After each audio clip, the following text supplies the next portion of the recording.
Hey, sometimes you can have your cake and eat it too. Warriors pull off the win in the first NBA tournament game in Klay Thompson's return. I admit, hey, no one likes to be wrong, right? And doing what I do, I get held more accountable than the typical, sports talk. But I was glad to be wrong tonight. Let's start with Klay, the ceremony and the start of the game, right? It was announced hours before the game. Steve, Steph, and Klay had met the night before and decided Steph wasn't going to address the crowd. It's too soon, right? And I thought that was fine. But I think what ultimately happened was you saw the 300 employees greeting Klay as he walked in the building. You saw the montage. And I just think that Klay felt so much love walking in that building, it took the edge off. I think it took some of the edge off for him, and it relaxed him, and he basked in that standing ovation, right? It was nice to see him smile that big and genuine to start the game. And then right away, they get the switch and the foul. I thought the whistles were extra tight to start the game, and I think the refs had that agenda, like, hey, we don't want to let this thing get chippy and emotional like right out of the gate.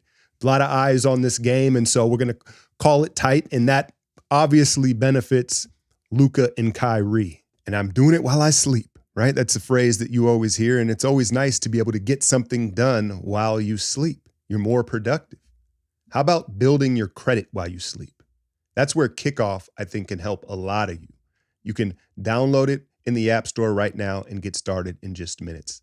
$5 a month is their most popular plan. And this is not a credit line to spend money on. It's a credit line to help build your credit. Set it to auto pay and watch the good credit history build up. How about this stat for you? Users with the credit under 600 increased their credit by an average of 28 points in their first month. There's over 100,000 positive reviews. So build your credit fast with Kickoff, the best credit building plan to jumpstart your credit. Get your first month for $1. That's 80% off the normal price when you head to getkickoff.com/alchemy. That's Kickoff without the C, KIKOFF.com/alchemy. Must sign up via kickoff.com/alchemy to activate offer. Offer applies to new Kickoff customers first month only, subject of approval. Average impact of 28-point increase in first month based off Equifax Vantage Score 3.0. Changes for Kickoff customers with starting credit below 600 who made the first on-time payment between January 21st and March 2024. Payment and credit activity outside of Kickoff can have an impact on your credit. Terms, conditions may apply. Offers subject to change. Individual results may vary. Now, Klay, to me, was surprisingly composed and rather disciplined. I think I can only count 2 shots where you're like, oh, that was a bad shot, like forced it. He didn't have to force anything. He made the extra pass. And I think what stuck out to me in that first half was a rim running big or a legit rolling vertical spacer like a Lively or a Gafford is a problem for us. Right? Now, granted, you're also dealing with the 2 best ISO players in the league in that 1-2 punch. And that was another thing I was wrong about. I thought, okay, our bench, I'd heard Jason Kidd complaining the other day about how their bench isn't bringing it. They don't have depth. They have some injuries, no PJ Washington. So I was like, I think hopefully our depth can overwhelm them. But when you stagger Luka and Kyrie and always have one of them on the floor, their shot making carried them in those staggered minutes against our second unit. And then Lively's presence, he had been gone with a shoulder injury, first game in 4 games. I mean, he is everything to that defense. You lose Derrick Jones Jr., right? And Klay's out there obviously playing heavy minutes, Kyrie, Luka. They can't stop penetration, but Lively neutralizes a lot of that. He covers up a lot of their mistakes, and I thought he had a huge impact in the first half of this game, just protecting the rim, altering shots, rim running. You saw rim runs throughout this game, right? And some of these bigs, he and Evan Mobley, the 2 best rim running bigs, they're legit 7-footers. Lively's maybe a little bit bigger, right? But they just glide. They don't even have to burn energy. They're just at the front of the rim in like 4 or 5 steps. And you see Looney or Draymond chugging, they can't get there. Then you get the cross match, the defense collapses. And so, yeah, I think that is something moving forward. And as we missed all those free throws, and I'm like, hey, if we're going to lose this game, the free throws, I think we all see as an issue that needs to be addressed. I gave my theory on that, and I think it's going to be an ongoing problem. You know what I mean? Just team wide. But yeah, these teams with these vertical spacers, we don't have an answer for it. It hurts our trapping defense. And you saw Draymond play some drop, and he showed up, man. He showed up. Myself included, but I've had others be like, hey, is Draymond, I know they're talking defensive player of the year, but is he? Like, is this kind of just hype? And, the reality of that award is it is kind of a team award, and Draymond has the reputation, but that was certainly a feather in the cap to close that game for Draymond, those contests, the box outs.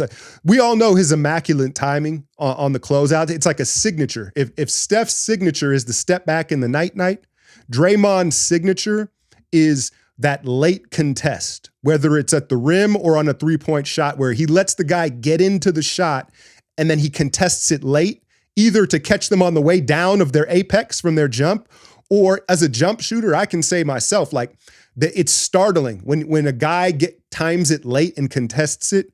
And so Draymond was Draymond down the stretch. Now, second half opens up, and it looked like someone had spoken to Trace at halftime in the locker room and was like, hey, man, those dudes aren't better than you. We need you to bring it, right? And we got this kind of one of Trace's first moments. I know he had the poster on Wemby. He's had some moments, but he had a sequence of minutes to start that second half that I think really gave us a boost, right? And then Steph sits, with like 2 minutes left in that end of that third quarter. We're up 8, and it's like, oh boy, okay. How's this going to go? Pods is on the ball. Kuminga's in there. Kuminga had hit. He's showing a knack for this. Like, listen, I know that I like to dip into his limitations and judge him harshly because, if you want 200, we gonna judge you like that, right? Like, you're setting the standard, and so we're gonna hold you to it. But he, all season long, if you notice, has hit some really timely threes and some timely baskets. He has a knack for that. The clutch gene is very much a real thing, and Kuminga seems to possess that. He may not have the defensive feel. Everyone has limitations. Something you can't teach is that clutch gene. And he had a huge three when Steph checked out to stabilize us. Then Pods hits a three. Then Pods gets to the line, right? I think, and we're racking up the fouls. And so I thought it was Podziemski and JK at the end of the third that stabilized us, even though they did end up coming back. I'm going to get to that in a second. But those were big minutes from them. And then Moody got an opportunity. He was out there winning 50-50 balls, playing big, right? He may not offensively. Did he even score? I haven't checked the box scores yet, but he had an impact and got an opportunity. So I'm happy for him. But I got to be honest with you, as you watched, Kidd stagger Luka and Kyrie, and it feels like they're always in there anyway, right? He just rides them in the fourth quarter, and they quickly, they go on like a 13-0 run, right? And the 8-0 lead is gone. And I think Dub Nation collectively is sitting on their couches like, you're not going to go back to Steph and the starters right now? Like, we've got 2 days off. We don't play till Friday. Like, come on, man. You can feel it slipping away. Reggie's on the mic talking about, oh, Kai, he about to go Buddha on him. Like, you could feel it. You could sense it, right? And Kerr stuck to the rotation more or less. Steph came in, 8:30 mark or something like that, right? And I'm just like, I'm upset, right? However, who had the juice to close the game? Who had the juice to close the game? And I said it the other night. It feels like we've already had 4 or 5 of these. I think it was Oklahoma City game, right? It was like, this is how the magic begins. When you look back at a season that's a special season, because it's so many games, you don't always remember them, right? But there's these games and these moments and this momentum that builds in this team, and they showed their championship pedigree and all that, all the cliches, right? But Steph, it was like Reggie goes, hey, Steph has been scoreless in the fourth quarter. By the way, underdog, y'all, if y'all are paying attention, that's another cash. That's another cash in right there tonight for those picks. But he hadn't scored, and then he goes on this barrage, right? But I thought that Steph did a really good job throughout the game not settling for the three And Lively, one of the few 7-footers that's going to actually switch and guard you out above the three-point line. That startled some guys a couple times, right? And we had some shot clock violations, more or less, because it's Lively switching. Lively is the key to this Mavericks defense moving forward, and they're, however far they're going to go. You know what I'm saying? But Steph, I just thought he got into his OG old head game in the paint. And I think he's learned a little bit. I talked about it in the breakdown the other day. I think he's learned a little bit from Buddy. As much as Buddy is absorbing from Steph, Buddy and that booty ball. Like Buddy, if you watch he's been finishing so much better than I think we all anticipated. And he gets guys on the hip, right? And then he kind of angles back out and bumps and finishes. And Steph's been doing that, and his finishing has been better. Drawing the contact. He's more, I think in the past, and I'm generalizing obviously, but I think in the past, Steph's mindset has always been make the shot and get the foul too. And now OG Steph is like, no, I'm getting the foul, then I'll worry about making the shot. And I think it makes a big difference. So I thought Chef was Chef. And what a moment, man. What a moment. I will say, what was that celly he hit?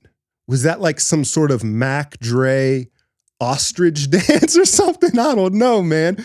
But yeah, there was no, and I'm very relieved that we got all this. We got another amazing night. This is my house. This is you can't write it. This is a Netflix movie, right? The way this went down, Klay still, what did he have? 5, 6 threes. He tried to hit the shimmy on Steph, but it was just the right amount of edge.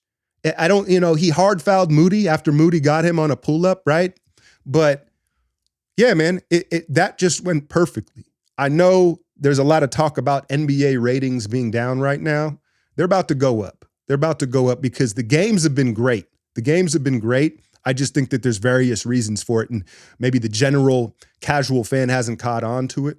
But I can't complain too much about the refereeing. That's the other thing. Kai, I guess I got to talk a little bit about Kai and Luka, man, because Luka, listen, all the respect in the world for his game, because it is amazing, but that resting boo-boo face, right? You know what I'm talking about, right? He always looks like he just left the bathroom. He's a little disheveled. He's sweaty, right? He's got this smirk like he knows something you didn't know. Nah, I had to get that one off. No, but Luka was Luka, man. And how about Wiggins down the stretch? Full team effort. I was a little surprised that Moody was in there ahead of Melton. Not ahead of Melton, but for a little bit during that fourth quarter. And again, he held his own. And then you got the Draymond Looney sub, and then Looney's back, man. And I said, hey, the rumors of his death have been greatly exaggerated this summer. You looked at the situation, a contract summer, and how good a shape he was in, and we forget how young he is and how impactful he can be on the offensive glass, not to mention the screens, right? All that said, I do still feel like we need one more bouncy big, one more vertical spacer. You saw what Trace did to start the second half. We need another variant of that. We need one more guy that you can go to and be like, all right, he's a lob threat, he's gonna roll, and he's gonna make guys second guess at the rim. But Wiggins, when it mattered, he got the stops, right? At the end of the day, Luka was on Wiggins Island, and you can tell Luka's conditioning, and they brought it up, it ain't where it's supposed to be. Someone can fill me in on slow-mo. I didn't know slow-mo wasn't playing. I didn't figure it out until I saw him in street clothes. I thought he was going to be a big part of this matchup as far as being on Luka. And I also did think that initially the traps that we did send, the doubles that we did send on Luka, they were a beat late. I know the idea, and that's what's so difficult coaching defense and defensive strategy, because there's such a gray area. If you tell the help, okay, we want, on the pickup with 2 feet in the paint on the pickup, right? We want you to come late when he picks it up. And then if you're it's hard to time that. And I thought particularly in that first half when he had like 22, the rotations were late and he was either making the pass or he was making the shot. And the wizardry of Dallas, obviously they're not full strength, but it feels, I think of 2 things when I watch them play is they rely on a lot of difficult shot making. However, you are playing with 2 of the greatest difficult shot makers we've ever seen, so maybe it is sustainable. And then again, I think that they are heavily relying on Derek Lively as far as being a respectable defense when it matters. Now, I apologize if you were expecting a live stream, but I got my daughter who is leaving for a tournament in Michigan at 4 a.m. So it's 11 o'clock right now. I didn't want to get super loud and do a live stream, but I still wanted to tap in with y'all. I will have a full breakdown of this game, go over the details on my Patreon about noon tomorrow. As always, hit that like, share, and subscribe. I'm out, y'all.